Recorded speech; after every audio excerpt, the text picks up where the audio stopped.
Terima kasih Anda masih bersama kami di Berita Padang. Bagi Anda yang baru saja bergabung, kami hadirkan kembali 3 berita utama pada pagi hari ini.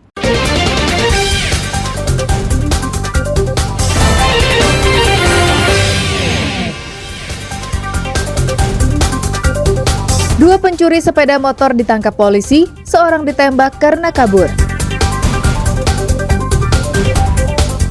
Tenaga medis di Pariaman tolak rancangan undang-undang kesehatan. Kapal karam, seorang nelayan di Pasaman Barat hilang.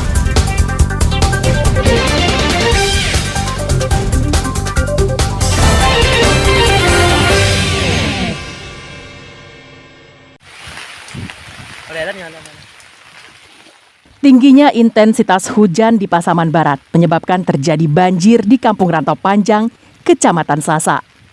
Hujan menyebabkan air Batang Pasaman meluap dan menggenangi area di sepanjang aliran sungai.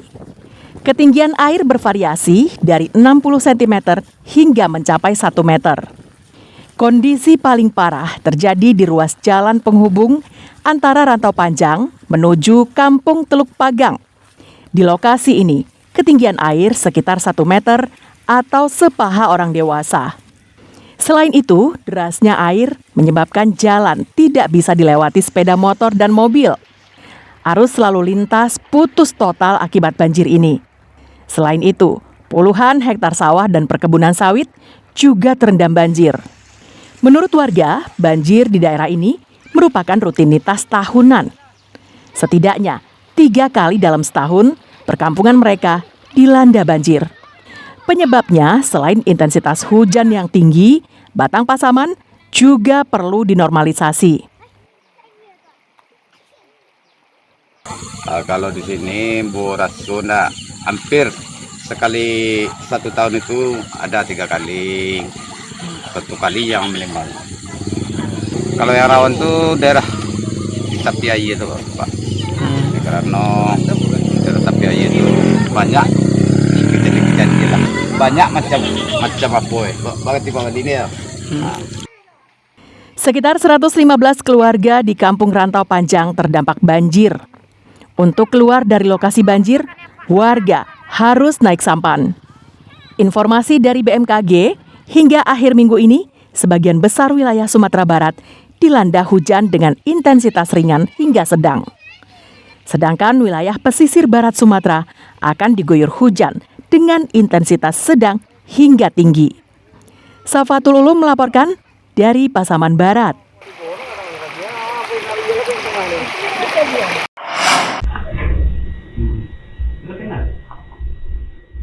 Usai menerima laporan pencurian sepeda motor dan mempelajari rekaman kamera pengintai, tim Klewang Polresta Padang langsung mengenali pelakunya dan bergerak cepat menuju lokasi persembunyian pelaku di daerah Arai Pinang, Kecamatan Lubuk Begalung, pinggiran Kota Padang. Seorang pelaku yang bernama Anto mencoba kabur ketika akan ditangkap polisi. Namun pelariannya tak berhasil karena polisi menembak kakinya. Informasi dari Anto, polisi mengejar temannya Robi di daerah Purus, pusat Kota Padang. Berbeda dengan Anto, Robi justru pasrah saat polisi mendatanginya. Dari tangan pelaku, petugas menyita sejumlah barang bukti berupa 2 buah kunci T yang digunakan pelaku untuk melancarkan aksinya dan 2 unit sepeda motor hasil curian. Usai mendapatkan pengobatan di rumah sakit, kedua pelaku digelandang ke Mapolresta Padang untuk menjalani proses pemeriksaan. Dari petunjuk kita dapatkan rekaman CCTV yang mana di CCTV tersebut ada pelaku terekam. Jadi berawal kita mempelajari dari petunjuk itu rekaman CCTV di tempat kejadian. Kemudian dari rekaman CCTV tersebut kita dapat mengidentifikasi salah seorang pelaku dan kita melakukan penyelidikan lapangan. Kita berhasil mengamankan yang bersangkutan. Kedua pelaku dijerat dengan pasal 363 KUHP tentang pencurian dengan ancaman hukuman 7 tahun penjara. Alfi melaporkan dari Padang.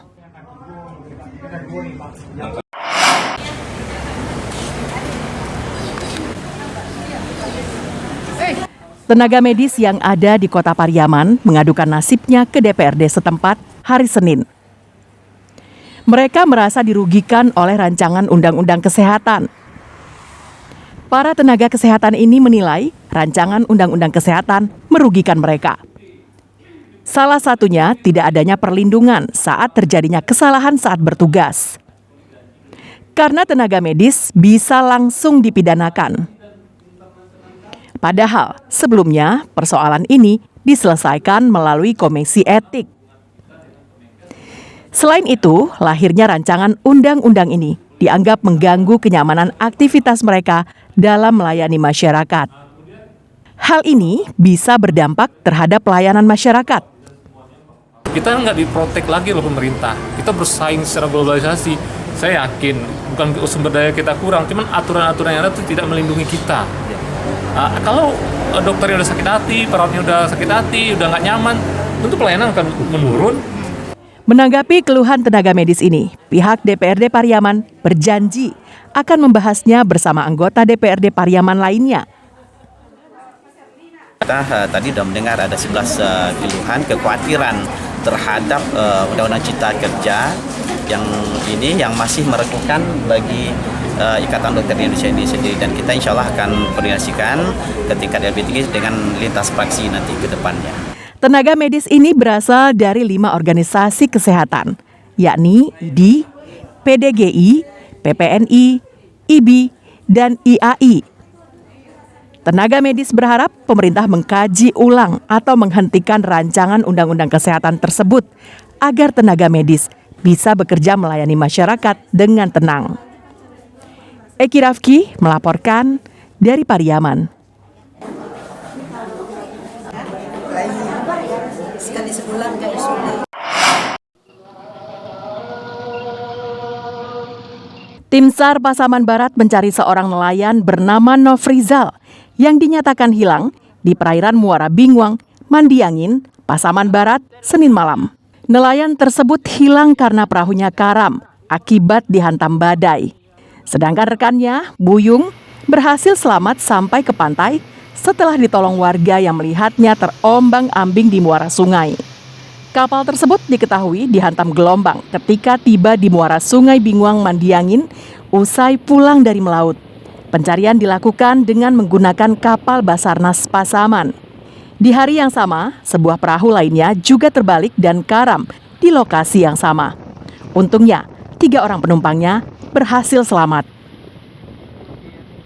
Untuk kejadian pada hari Senin 8 Mei di mana pada pukul 3 sore tadi telah terjadi kapal karam di mana 3 orang POB person on board-nya selamat untuk 3 orang. Kemudian pada pukul 5 sore juga terjadi kapal karam, yaitu person on board-nya itu ada 2 orang, di mana 1 orang selamat dan 1 orang pada saat ini dalam pencarian. Pencarian dilakukan pada area 5 hingga 7 km dari lokasi awal yang diduga perahu tersebut pertama kali karam. Hingga Selasa sore, pencarian belum menemukan korban. Tim SAR akan melanjutkan pencarian pada pagi ini. Safatul Ulum melaporkan dari Pasaman Barat.